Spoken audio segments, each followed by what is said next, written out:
Operation टायगरच्या यशानंतर केंद्रीय मंत्रिमंडळामध्ये शिवसेनेला एक कॅबिनेट मंत्रिपद मिळण्याची दाट शक्यता आहे। कॅबिनेट मंत्रिपदासाठी शिंदेंच्या शिवसेनेकडून एकनाथ शिंदे यांचे पुत्र आणि कल्याणचे खासदार डॉक्टर श्रीकांत शिंदे यांच्या नावाची जोरदार चर्चा सुरू असल्याची सूत्रांची माहिती आहे। तर एक राज्यमंत्रीपद ठाकरेंच्या शिवसेनेतून फुटलेल्या 6 खासदारांपैकी एकाला मिळण्याची शक्यता आहे। या मंत्रिपदासाठी परभणीचे खासदार संजय उर्फ बंडू जाधव यांचं नाव आघाडीवर आहे। तर आताची मोठी बातमी आहे, केंद्रीय मंत्रिमंडळामध्ये आता शिंदेंच्या शिवसेनेला एक कॅबिनेट मंत्रिपद आणि एक केंद्रीय राज्यमंत्रीपद मिळू शकतं। प्रतापराव जाधव यांच्याऐवजी संजय जाधवांना राज्यमंत्रीपद मिळण्याची दाट शक्यता आहे। तर दुसरीकडे कॅबिनेट मंत्रिपद शिंदेंच्या शिवसेनेला मिळणार असून या पदावर श्रीकांत शिंदे यांची वर्णी लागू शकते। शिंदेंची संसदेतली ताकद वाढलेली आहे। हे 6 बंडखोर खासदार येऊन मिळाल्यामुळे शिंदेंच्या खासदारांची संख्या 13 वर पोहोचली आहे आणि त्यामुळे एक कॅबिनेट मंत्रिपद शिंदेंना मिळत आहे। आपले प्रतिनिधी तुषार कोहळे सध्या आपल्या सोबत आहेत। तुषार, आता श्रीकांत शिंदे यांना थेट कॅबिनेट मंत्रिपदाची लॉटरी लागणार अशी चर्चा सुरू आहे, मात्र दुसरीकडे प्रतापराव जाधव यांना डच्चू मिळू शकतो अशी शक्यता आहे। नेमकं काय घडतंय?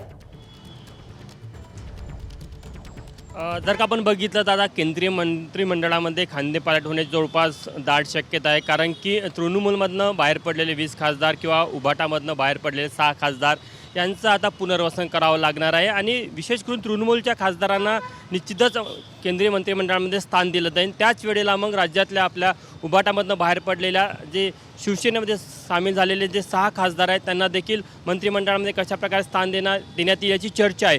यामध्ये आता संजय जाधव यांच्या नावाची खूप चर्चा आहे। खरं तर जे 6 खासदार शिवसेनेमध्ये आले त्यांचं जे ऑपरेशन टायगर राबवलं गेलं, हे ऑपरेशन टायगर श्रीकांत शिंदे यांच्या नेतृत्वामध्ये राबवलं गेलं। खरं तर एकनाथ शिंदे यांचं नाव जरी पुढं असलं तर या 6 खासदारांसोबत सातत्याने मागच्या 6 महिन्यापासून श्रीकांत शिंदे हे चर्चा करत होते आणि संजय जाधव यांनी त्याची सुरुवात केलेली होती। संजय जाधवाच्या माध्यमातून मग हळूहळू करता सुरुवातीला पहिल्या टप्प्यात 4 खासदारांनी उभाटा सोडून शिवसेनेमध्ये येण्यासाठी तयारी दर्शवली होती, मात्र 2 खासदाराची अडचण होती, कारण की 9 खासदार असल्यामुळे 2/3 6 खासदाराची गरज असल्यामुळे 2 खासदार अतिरिक्त आणण्याची जी जबाबदारी होती मग ते संजय जाधव यांनी निभावली आणि त्याला भाजपची देखील साथ मिळाली हे सर्वांना माहीत आहे।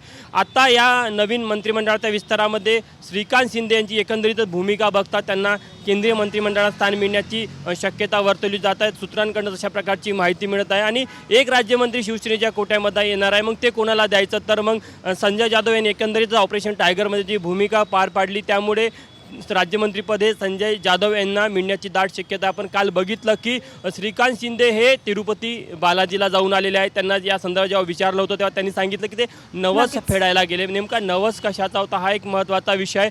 त्यामुळे सध्या प्रतापराव जाधव यांच्या पाशी असलेलं मंत्रिपद काढून ते संजय जाधव यांना मिळण्याची शक्यता आहे आणि सोबतच श्रीकांत शिंदे यांची कॅबिनेट मंत्रिपदावरणी लागण्याची शक्यता आहे। त्यामुळे निश्चितच या सर्वाकडे लक्ष असेल, पण शिवसेनेच्या सूत्रांनी जी माहिती दिलेली आहे की ऑपरेशन टायगरमध्ये श्रीकांत शिंदेची अत्यंत महत्त्वाची भूमिका होती, ती भूमिका भाजपच्या ज्येष्ठ नेत्यांना केंद्रीय नेतृत्वांना देखील मान्य आहे। त्यामुळे केंद्रीय नेतृत्व देखील श्रीकांत शिंदेच्या एकूणच ऑपरेशन टायगरमध्ये असलेल्या भूमिकेवर खुश आहे। त्यामुळे राजधानी दिल्लीमध्ये घडलेल्या सगळ्या घडामोडींकडे आणि एकूणच ज्या काही आपल्याकडे बातम्या येतात याकडे आपलं लक्ष असणारच आहे। तुषार, धन्यवाद या सगळ्या सविस्तर माहितीसाठी।